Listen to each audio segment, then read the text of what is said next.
Když se v médiích mluví o kmenových buňkách, vždy se o nich mluví v souvislosti s léčbou. Hovoří se o získávání kmenových buněk ze zdroje, například z pupeční šňůry, tukových tkání, krve, kůže, dále o laboratorní přeměně kmenových buněk a o jejich opětovném vstříknutí do lidského těla. Podle mne to nejdůležitější, o čem se zde téměř nikdy nehovoří, je to, že jestliže jsou tyto kmenové buňky přítomny v našem těle už od narození, co tedy v našem těle dělají? Jaká je přirozená role těchto kmenových buněk v lidském těle? Protože když to pochopíme, skutečně to změní veškeré naše chápání zdraví, pocitu pohody a myslím si, že to změní i náš způsob, jak praktikovat medicínu. Podívejme se tedy na přirozenou roli kmenových buněk v lidském těle. Tyto informace jsou novými poznatky z oblasti vědy o kmenových buňkách, které byly odhaleny v posledních letech díky výzkumům v oblasti kmenových buněk. V lidském těle dochází k tomu, že při poškození nějaké tkáně, při zranění či v případě tkáně, která nefunguje optimálním způsobem, tato poškozená tkáň uvolňuje specifické sloučeniny, které jsou vždy dobře identifikované a které putují do kostní dřeně a spustí uvolňování kmenových buněk z kostní dřeně. Vezměme si například infarkt myokardu. V den infarktu můžeme tyto sloučeniny měřit v krvi a na konci dne lze pozorovat nárůst počtu kmenových buněk, které se uvolnily z kostní dřeně a cirkulují v krvi. Když jsou tyto kmenové buňky uvolněny, nevědí, kam mají putovat. Jak to dělají, aby správně určili, která tkáň potřebuje opravit? Je to tím, že postižená tkáň poté uvolňuje další sloučeniny, které zůstávají lokálně v kapilárách v místě, kde se nachází zranění. A když pak tyto kmenové buňky cirkulují tenkými kapilárami poškozených tkání, jsou těmito molekulami přitaženy, spouští se proces migrace a následně při kontaktu s poškozenou tkání se dělí, to znamená proliferují, poté se přeměňují, to znamená diferencují na buňky předmětné tkáně. Takže toto je tedy náš přirozený systém opravy lidského těla.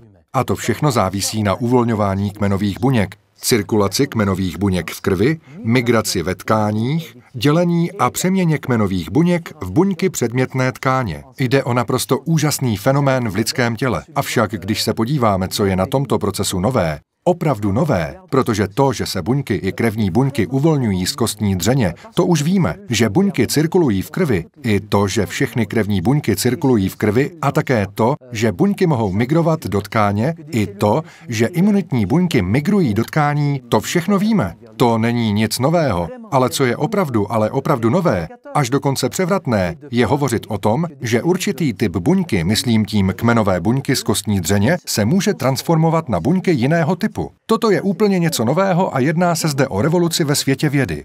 Jak je to možné, že tento fenomén, který je v lidském těle naprosto přirozený a probíhá u každého jedince již od narození, jak se mohlo stát, že jsme tento jev nikdy předtím neviděli? Jednoduše proto, že tradiční způsob, jak identifikovat buňku, je pozorovat ji pod mikroskopem. To se nazývá histologie. Takto můžeme pozorovat viditelné fyzikální vlastnosti buňky, to je její velikost, její tvar, počet jader a tak dále. A tímto způsobem jsme schopni identifikovat každý typ buňky v lidském těle. Ale tímto způsobem však není nemožné říci, že buňka, která je dnes buňkou jater, byla ještě včera kmenovou buňkou. Proces přeměny je teda zcela neviditelný. Proto bylo potřeba nalézt takovou metodu, která by umožnila tento proces přeměny vizualizovat. A tímto objevem se stal zelený fluorescenční protein získaný ze sasanky, který spontánně fosforeskuje. Jakmile tedy máme tento protein, neboť se jedná o protein, který lze snadno transformovat v DNA, derivujeme jeho DNA a když toto DNA vezmeme a vstříkneme ho do jádra buňky, dostaneme kmenovou buňku, která obsahuje ve svém jádru DNA zeleně fluorescenční protein. Jestliže tato buňka následně migruje například do jater, kde se dělí a stává se s ní tak buněčná populace jaterních buněk, když se pak podíváme na tyto buňky pod mikroskopem, jsou to již jaterní buňky. Použijeme-li fluorescenční lampu, začnou tyto buňky zářit a lze proto s určitostí říci, že tyto jaterní buňky byly ještě včera kmenovou buňkou. Takto lze celý tento fenomén vizualizovat. Pokud to uděláme například u poranění svalu, můžeme vidět, že k regeneraci buněk svalu došlo díky buňkám pocházejících z kostní dřeně, díky kmenovým buňkám z kostní dřeně. Totéž platí pro srdce. Několik týdnů po infarktu myokardu lze vidět mnoho nových buněk, které pocházejí z kostní dřeně. Stejný fenomén lze pozorovat u kůže, stejný fenomén u ledvin, stejný fenomén u plic, stejný fenomén u slinivky břišní. Ve skutečnosti jde o fenomén, ke kterému dochází téměř u všech tkání lidského těla. Jde o přirozený systém regenerace lidského těla. A nyní to, co je pro mne pravděpodobně nejvíc inovativním až provokujícím aspektem, který opravdu může změnit náš způsob chápání zdraví, pocit pohody, či dokonce způsob, jak praktikovat medicínu, je to, že tento fenomén opravy tkání probíhá taktéž i v případě, že nejsme poraněni. Takže každý den našeho života nepozorovaně probíhá tento dlouhý proces regenerace a obnovy tkání. To, k čemu dospěly výzkumy v oblasti kmenových buněk prostřednictvím tohoto fenoménu je, že každá tkáň lidského těla se obnovuje, a to v jiném rytmu. Zhruba každé 2-3 roky máme nové játra, co 4, 5, 6 let novou slinivku břišní, co 4, 5, 6 let nové plíce, každých 25 až 40 let nové srdce. Doba zde nehraje naprosto žádnou roli. Co je třeba pochopit, je to, že tento proces obnovy tkání, který se liší u každé tkáně, probíhá v lidském těle po celý náš život. Ve skutečnosti zažíváme proces dlouhého zdravotního úpadku. Ale zde je třeba zdůraznit, že pokud to spojíme s jiným fenoménem v lidském těle, budeme schopni pochopit dopad toho všeho na naše zdraví. Jde o to, že naše obecné chápání ve světě medicíny a naše chápání vzniku nemocí se opírá o postupný úbytek buněk. Pokud ubudou buňky, které tvoří inzulín, dostaneme cukrovku. Pokud ubudou buňky, které tvoří dopamin v mozku, dostaneme Parkinsona. Pokud ubudou buňky, které tvoří hormony štítné žlázy T3, T4, dostaneme hypotyreózu. Pokud ubudou buňky sítnice, projeví se makulární degenerace. Rozvoj jakékoliv degenerativní nemoci je spojen s úbytkem určitého typu buněk. A nyní důležitá otázka. Co způsobuje, že u někoho se projeví cukrovka, u někoho jiného Parkinson a u dalšího makulární degenerace? Je to celá řada faktorů, které jsou dobře známy.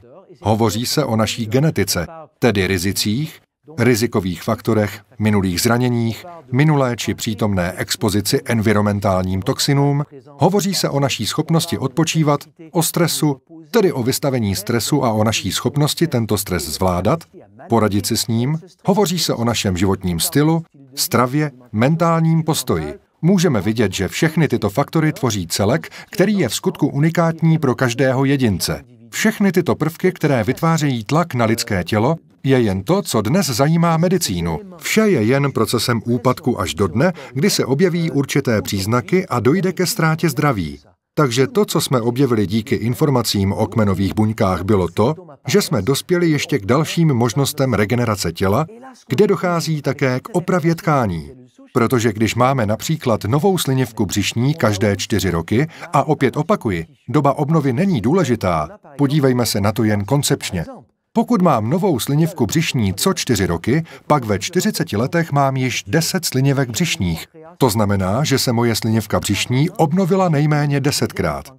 Tedy pokud jsem neměl nebo nemám cukrovku, pak to znamená, že nemám úbytek buněk slinivky břišní, který by jinak byl příčinou vzniku cukrovky. Zjistili jsme tedy, že vše je jen jazyčkem vah. Jde o rovnováhu mezi úbytkem buněk a regenerací tkání. Na jedné straně máme úbytek buněk, který probíhá rychleji či pomaleji v závislosti na řadě faktorů, ale na straně druhé máme také proces opravy tkání. Není to tedy jen otázka úbytku buněk, ale i rovnováhy. Zdraví pak ztrácíme tehdy, je-li tato rovnováha porušena. Ke ztrátě zdraví dochází tehdy, když ztráta buněk převažuje nad buněčnou obnovou.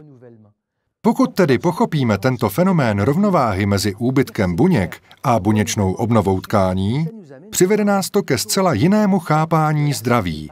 V naší moderní společnosti je zdraví definováno jako nepřítomnost nemoci.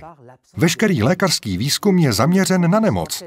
Myslíme si tedy, že jsme zdraví, pokud nemáme nějakou diagnózu nebo pokud se neobjeví nějaký zdravotní problém. Je třeba pochopit to, že naše zdraví je přímo ovlivněno procesem úpadku v lidském těle.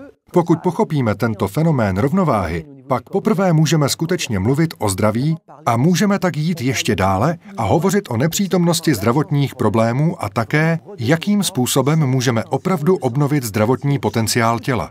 Pokud v těle budeme podporovat přirozenou roli kmenových buněk, navrátíme tělu jeho potenciál udržet si zdraví. Takže poprvé můžeme skutečně nejen mluvit o zdraví, ale opravdu dosáhnout optimálního zdraví v lidském těle.